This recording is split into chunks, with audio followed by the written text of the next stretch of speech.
Hello, and welcome back for another volume of truly disturbing tales taken from Reddit. If this is your first time joining us, thanks for tuning in. If you enjoy creepy tales and true crime, then you've come to the right place. We upload multiple times a week, and I enjoy interacting with subscribers, so please leave thoughts and comments down below. We also operate an Instagram page, so feel free to follow us there for scary facts, previews of upcoming releases, and otherwise unsettling posts. But without any further delay, let's get to today's stories.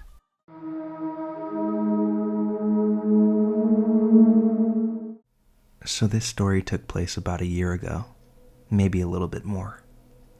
I was about 19 at the time, and going home from university after classes.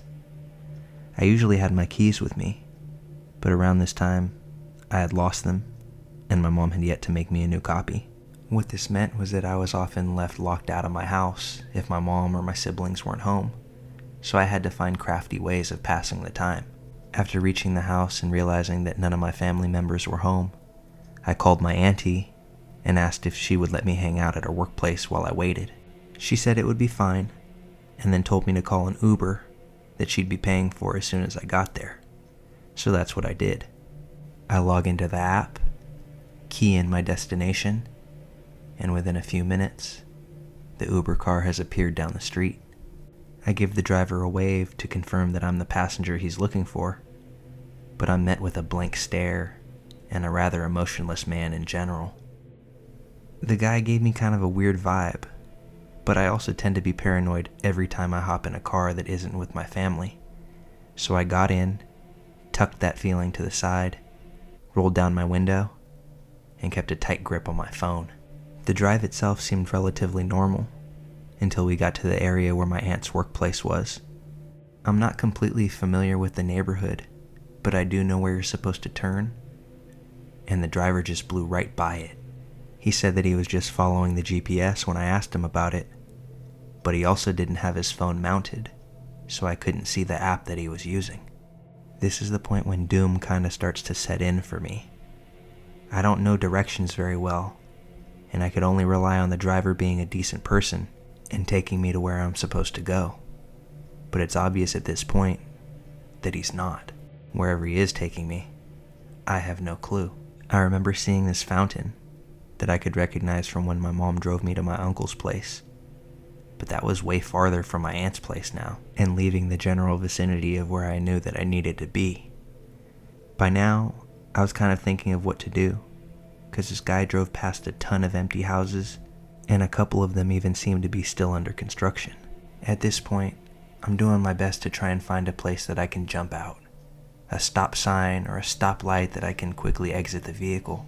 But the whole time, he's driving just fast enough that I can't hop out on my own, or I risk falling and hurting myself, and becoming even more of a target as I lay in the road.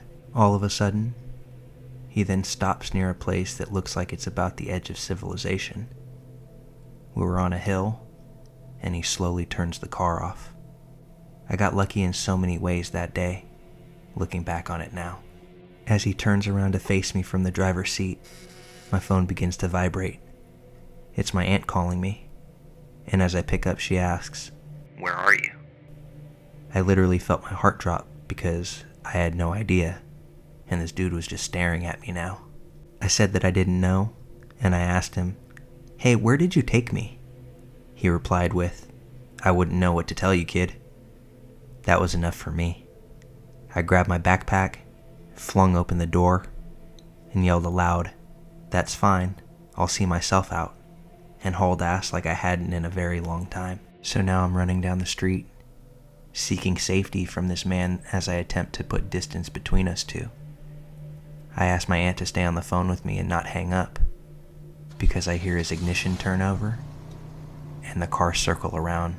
As I hit the corner, I see an empty lot surrounded by a concrete wall and strong bar gate, but there was just enough space under the gate for me to crawl in. So I chuck my backpack over the fence and crawl under. There's a gigantic electrical box on this property, so I opened it to crouch down and hide inside, my aunt still on the phone with me, now joined by my uncle. They're both asking for my live location through WhatsApp, because I had no idea where I was and no ability to tell them. Literally, I was in the middle of nowhere. I waited for about 2 hours, and this guy just wouldn't leave. I saw him drive up and down the block what seemed like 50 times. Each time, slower than the last, as I'm sure he was looking for me. At some point, the guy stopped driving by. This was about the time that my uncle got near in his truck. He didn't know where I was exactly, so he kept honking and telling me to tell him when I could hear it. Finally, when I heard it in the distance, I emerged from my hiding space, slid under that gate, and hopped into the cab of my uncle's pickup truck. The feeling of relief was real. For a moment, I thought that maybe this had been a big misunderstanding, and I just jumped out of some guy's car like a maniac. But then when I got home, I checked the app, and what I saw shook me to my core. First, it said that I reached my destination, which obviously I hadn't, and the picture of the driver from the app didn't match the person that I was in the car with, not one bit. I had asked my uncle and aunt not to tell my mom about this, and to let me explain once I saw her. When she picked me up from my aunt's job, I recounted the full story, and we went to go make a copy of that house key right away. Because of course, something almost terrible had to happen in order to get that key. We reported all of this to Uber, and we even made a police report, but to the best of my knowledge, nothing ever came of it. I think the biggest takeaway from all of this is that my mother won't let me leave the house anymore without making sure that I have a way to get back in.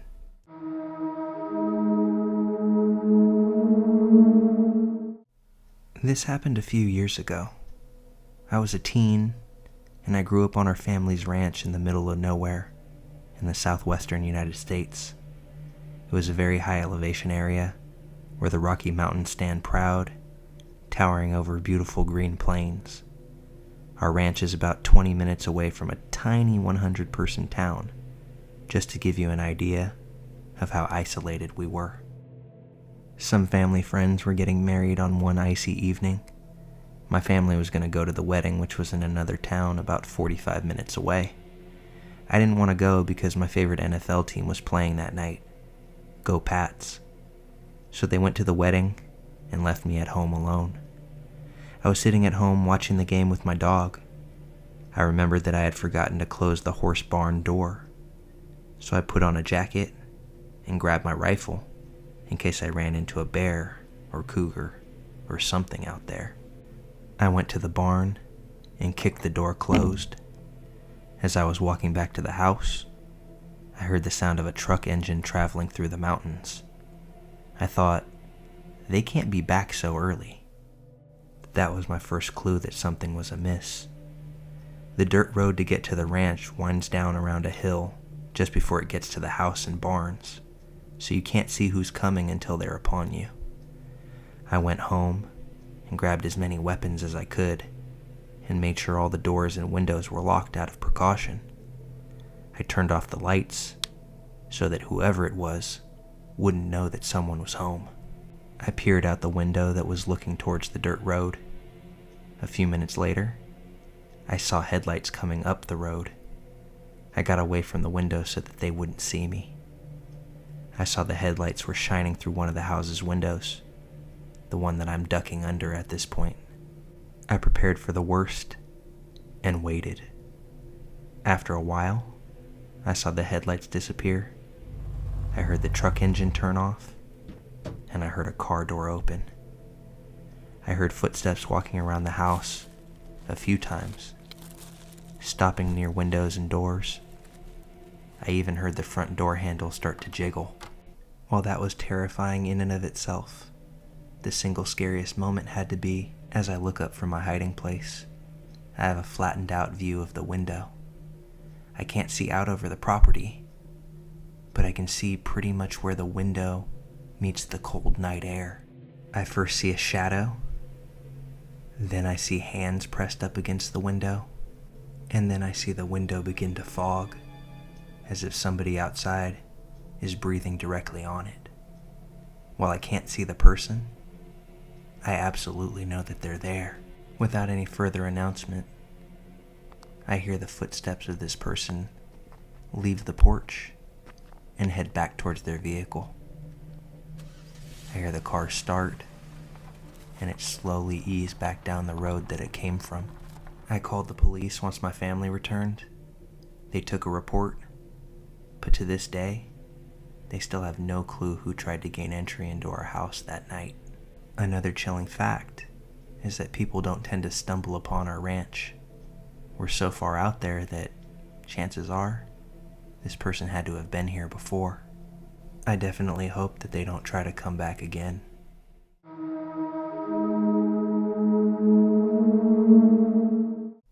This all happened exactly a year ago.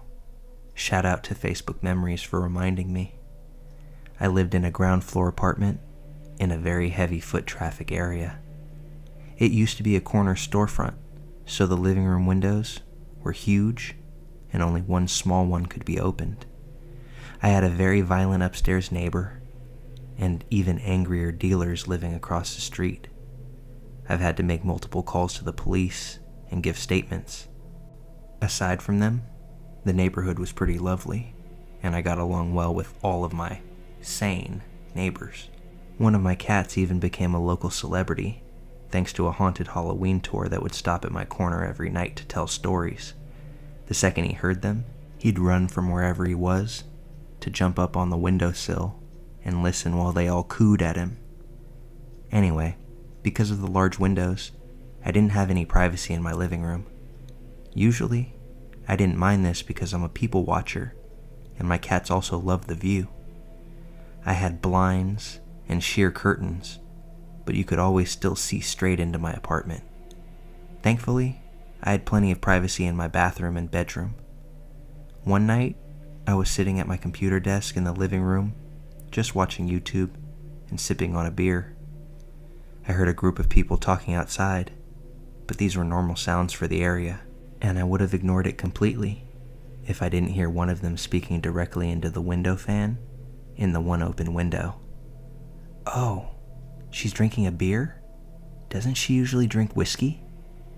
I spun around in my chair instantly, and then heard, "Oh shit, she saw us," and scuffling as they ran away. I couldn't see them because it was dark outside, but it sounded like there were at least 2 women and 2 men.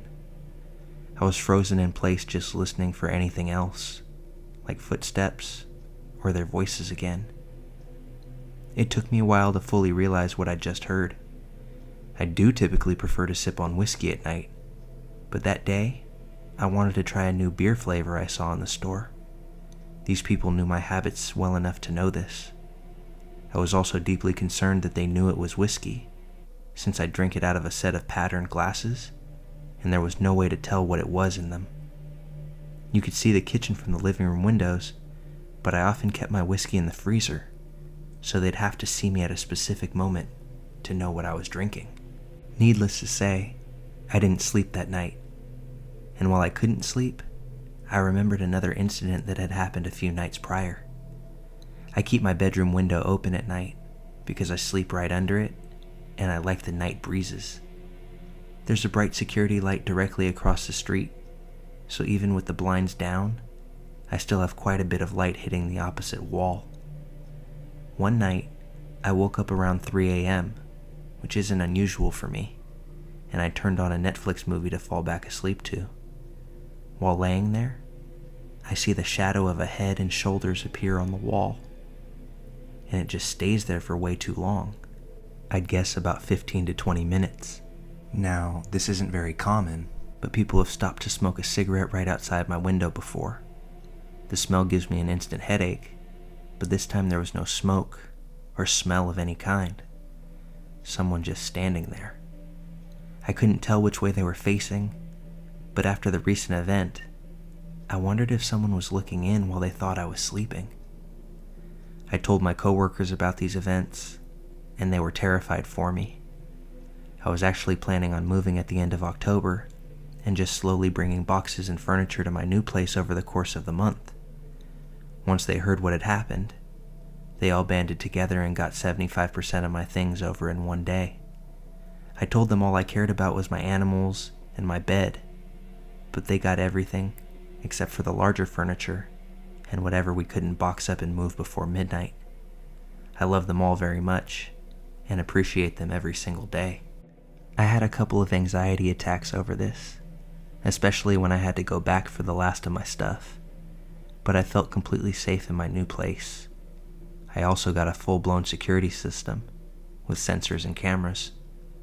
Unfortunately, this wasn't the first and ended up not being the last time I was watched and stalked.